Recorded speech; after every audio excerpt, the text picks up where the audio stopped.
Hello everyone, मैं अरविंद जिन classes में आपका स्वागत करता हूं।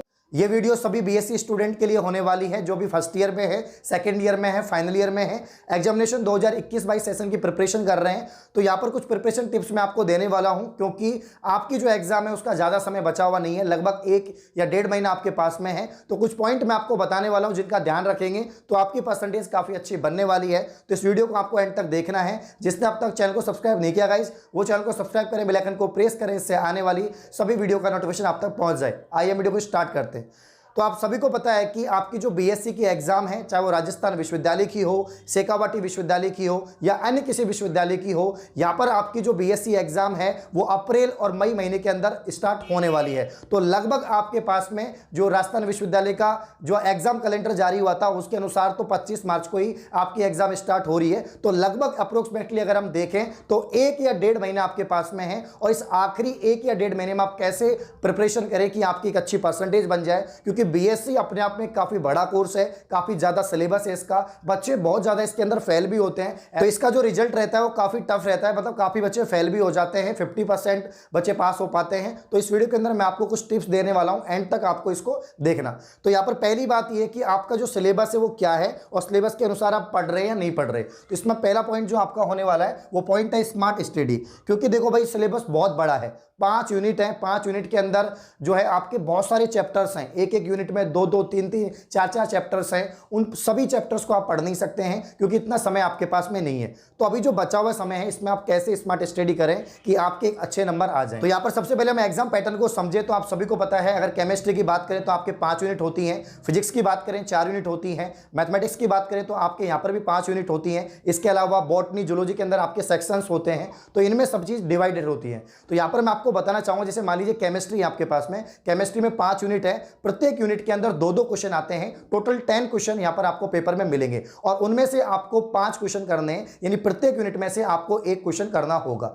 अब भाई एक यूनिट में आपके जो है लगभग 3 चैप्टर होते हैं, तो उन 3 चैप्टर में से आप देख लीजिए कि भाई आपको कौन सा चैप्टर इजी लग रहा है और उसको आपको तैयार करना है। क्योंकि 3 चैप्टर में से 2 क्वेश्चन आएंगे और 2 में से आपको 1 ही करना है, तो आपको कंप्लीट 3 चैप्टर पढ़ने की आवश्यकता नहीं है। आप सॉल्व पेपर की सहायता से देख सकते हैं कि भाई प्रीवियस ईयर पेपर्स में कौन सा क्वेश्चन जो है यहां पर कौन से चैप्टर से बन रहा है। इन दोनों में से मान लीजिए एक चैप्टर में से एक क्वेश्चन बन रहा है, बाकी के 2 चैप्टर में से एक क्वेश्चन बन रहा है, तो आप उस चैप्टर को पढ़िए जो आपको बहुत इजी लग रहा है, अपने हिसाब से देख लीजिए, और उसमें से क्वेश्चन बनेगा ही बनेगा। तो उस चैप्टर को आप तैयार कर लो, उसके प्रॉपर नोट्स बना लो और उसी को आपको पढ़ना है। इसी तरह आप हर यूनिट में करें, प्रत्येक यूनिट में आपको ऐसे करना है और प्रत्येक पेपर में आपको ऐसे करना है। अगर आप ऐसे करेंगे तो आपके लिए आसानी रहेगा, कम सिलेबस आपको पढ़ना होगा और आपकी स्मार्ट स्टडी हो जाएगी। स्मार्ट स्टडी इसे कहते हैं कि अगर आप जो पढ़ रहे हैं अगर वो पेपर में आ गया तो आपके लिए बहुत बेनिफिशियल होने वाला है। तो ऐसे ही आपको प्रत्येक पेपर में, प्रत्येक सब्जेक्ट के अंदर आपको ऐसे ही करना होगा। आप डिवाइड कर लें कि भाई इस चैप्टर में से क्वेश्चन बन रहे हैं, उसी चैप्टर को पढ़ें, बाकी अथवा वाला मत पढ़ो। क्योंकि अगर आप अथवा वाला भी पढ़ रहे हैं तो आप बहुत ज्यादा आपके वर्डन हो जाएगा, बहुत ज्यादा आपको पढ़ना पड़ेगा। कोशिश करें एक चैप्टर में से एक क्वेश्चन आपको करना है, ठीक है ना, और उसी को आपको लर्न करना है, और यूनिट में से भी उसी चैप्टर से क्वेश्चन को अटेम्प्ट करें जिससे कि आपको आसानी हो। और ऐसे सब सब्जेक्ट के अंदर आपको ऐसे ही करना होगा। वहीं हम बात करें किसी अदर सब्जेक्ट की, जैसे मैथ्स की बात करते हैं। मैथ्स में आपके यूनिट होती हैं, यूनिट में आपके काफ़ी सारी एक्सरसाइज होती हैं, जैसे कि एक यूनिट में 2 एक्सरसाइज आ गई या 3 आ गई। तो आप देख लीजिए कि भाई पहली यूनिट में जो क्वेश्चन आ रहे हैं 2 आपके, वो कौन कौन सी एक्सरसाइज से आ रहे हैं, और उनमें से एक क्वेश्चन की आप प्रिपरेशन कर लें अपने हिसाब से कि भाई इस एक्सरसाइज में से ये क्वेश्चन बन रहा है, उसी पर ज़्यादा जोर डालिए, उसी को प्रिपरेशन करिए, तो आपके लिए हेल्पफुल रहेगा। और ऐसे सभी यूनिट में आपको करना है। तो इसी आधार पर आप बाकी के सब्जेक्ट में कर सकते हैं। फिजिक्स में भी आपके 4 यूनिट है, तो 4 यूनिट में देख लीजिए कितने कितने क्वेश्चन आ रहे हैं, ठीक है ना। मान लीजिए आपके एक यूनिट में आपको ज्यादा क्वेश्चन करने हैं, क्योंकि फिजिक्स में 4 होती हैं लेकिन पेपर तो आपको पूरा अटेम्प्ट करना है, तो हो सकता है कि एक यूनिट में आपको ज्यादा क्वेश्चन करने, तो उसमें आपको ज्यादा चैप्टर पढ़ लीजिए।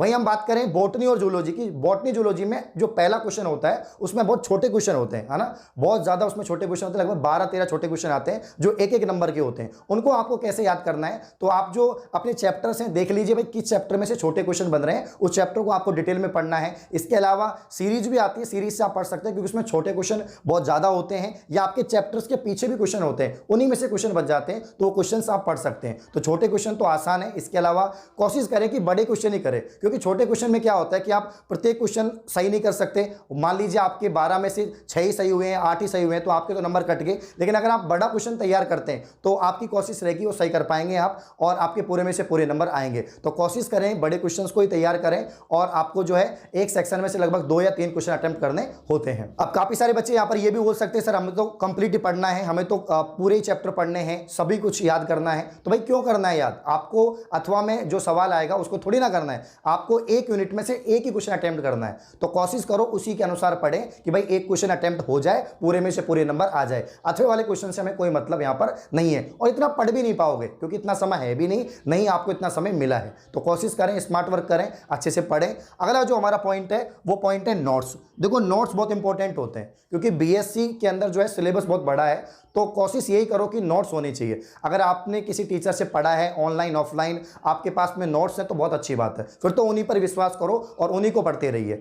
अगर आपके पास नोट्स नहीं है तो जो भी जिस भी कंटेंट से आप पढ़ रहे हैं, चाहे आपके पास बुक्स हो, चाहे सोल्ड पेपर हो या कोई अदर कोई आपके पास पढ़ने के लिए कोई भी सोर्स हो, जहाँ से भी आप पढ़ रहे हैं तो आप शॉर्ट नोट्स बना लीजिए कि भाई इस यूनिट में से मैंने ये क्वेश्चन तैयार कर लिया तो उसको आप लिख लो, अपने एक वाइट पेपर ले लो, कॉपी ले लो, उसमें अपने सेल्फ नोट्स बना लो। क्योंकि एग्जाम टाइम पे आप किसी और नोट्स को नहीं पढ़ पाओगे, खुद के बनाए हुए नोट्स आपको जल्दी याद होंगे कि यार ये टॉपिक मैंने पढ़ा था, इसको मैंने नोट कर लिया, तो उसको लर्न कर लीजिए। क्योंकि एग्जाम टाइम पे आप जितना ज़्यादा रिविजन करेंगे उतना अच्छा रहेगा। क्योंकि क्या होता है बहुत लेंथी मतलब लगभग एक सवाल 6 नंबर का 7 नंबर का आता है तो बच्चा भूल जाता है, यार पहला लाइन याद है लेकिन दूसरी भूल गया, तीसरी भूल गया।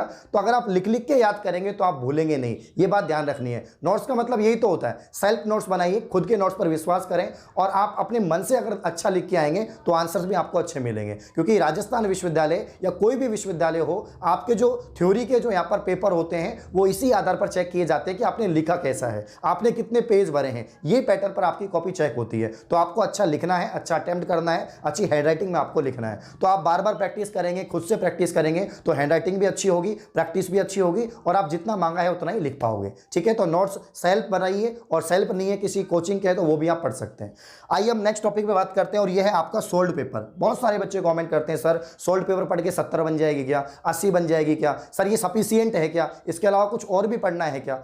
तो भाई मैं अपना अनुभव बता रहा हूं क्योंकि मैंने भी बीएससी की है महाराजा कॉलेज से और पहले भी मैंने बहुत सारी वीडियोस बना रखी हैं। पिछले लगभग 1.5 साल से मैं बीएससी को कवर कर रहा हूं। कोई भी अपडेट आती है या कोई भी आपके मतलब इन्फॉर्मेटिव कोई भी वीडियो होती है तो मैं आपको प्रोवाइड करवाता हूं। तो इतना मैं आपको बता सकता हूं कि सोल्ड पेपर आपके लिए बेस्ट हो सकते हैं कुछ सब्जेक्ट के अंदर, सभी के लिए नहीं। जैसे फिजिक्स है, फिजिक्स में अगर आप सोल्ड पेपर पढ़ के जा रहे हो तो हो सकता है कि आपके मार्क्स कम आ जाए। मैथमेटिक्स के अंदर भी आप सोल्ड पेपर पढ़ के नहीं जाइए क्योंकि वो काफ़ी ज़्यादा वहाँ पर एक्सरसाइज हैं, यूनिट हैं, वो आपको देखनी होगी कौन कौन से एग्जाम्पल हैं, कौन कौन से सवाल हैं। लेकिन केमिस्ट्री हो गया, बॉटनी, जूलॉजी, कुछ सब्जेक्ट ऐसी हैं अगर आप सोल्ड पेपर भी पढ़ लिए, अच्छे से पढ़ लिए तो आपका काम हो जाएगा। क्योंकि सोल्ड पेपर में बहुत सारे क्वेश्चन होते हैं, 5 साल के आपके पेपर हैं, 5 साल के पेपर हैं, एक यूनिट में 2 सवाल होते हैं तो कितने सवाल हो गए देख लीजिए आप, बहुत ज़्यादा क्वेश्चन हो जाते हैं, फिर उनके आंसर्स भी होते हैं। तो अगर आप उनको भी याद कर लेते हैं तो आपकी इजीली जो है 70-80% बन जाएगी। जी हाँ, बनती है लोगों की, सॉल्ट पेपर पढ़ के भी 70-80% नंबर आ जाते हैं। लेकिन वो तब आएंगे जब आप उसको कंप्लीट पढ़ेंगे क्योंकि वो भी छोटी किताब नहीं है, इतनी मोटी किताब होती है और बहुत ज़्यादा लिखा हुआ रहता है उसमें। तो आप हेल्प ले सकते हैं, उससे क्या होगा, एक आइडिया लगेगा, एक एनालिसिस कर पाओगे कि पिछले 5 साल के अंदर प्रत्येक वर्ष में ये सवाल पूछे जा रहे हैं, इसी चैप्टर से पूछे जा रहे हैं। तो आपके पास सोल्ड पेपर तो होना चाहिए। अगर आप बीएससी स्टूडेंट हैं तो आपके पास में, प्रत्येक बच्चे के पास में एक सोल्ड पेपर कोई सा भी हो, पार्थ का हो, सारथी का हो, काफ़ी बच्चे पूछते हैं सर पार्थ का लें, सारथी का लें, किसी का भी ले लो, आपके पास होना चाहिए। अनसोल्ड भी आते हैं, अब वो आपकी मर्जी है कि आप सोल्ड लेते हो अनसोल्ड लेते हो, कोशिश रहे सोल्ड ही ले लो क्योंकि जो आंसर लिखा रहता है वो आपकी किताब में से ही रहता है। जो आपकी सीबीएच आरबीडी की किताब चलती है उन्हीं का आंसर वहाँ पर रहता है। ठीक है ना, तो सोल्ड पेपर सबके पास में होना चाहिए और इसी को एनालिसिस करके आपकी रणनीति बनानी है और इसी के अनुसार आपको पढ़ना है।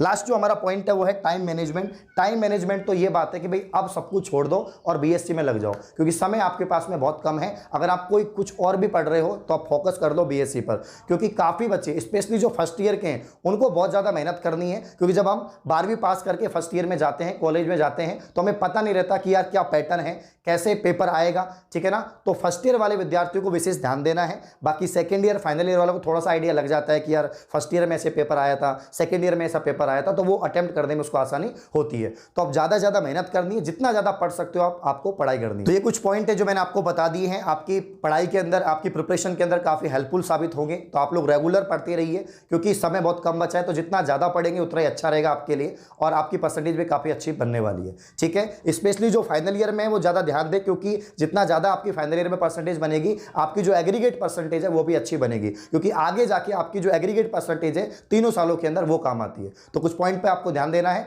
और इस प्रकार की और वीडियोस में बनाता रहूंगा, तो इस वीडियो को ज़्यादा से ज़्यादा लाइक करें, कमेंट करें, शेयर करें, जिससे कि मैं और प्रिपरेशन वीडियोस लेके आऊं। इस प्रकार की और वीडियो पाने के लिए आप चैनल को सब्सक्राइब करें। धन्यवाद।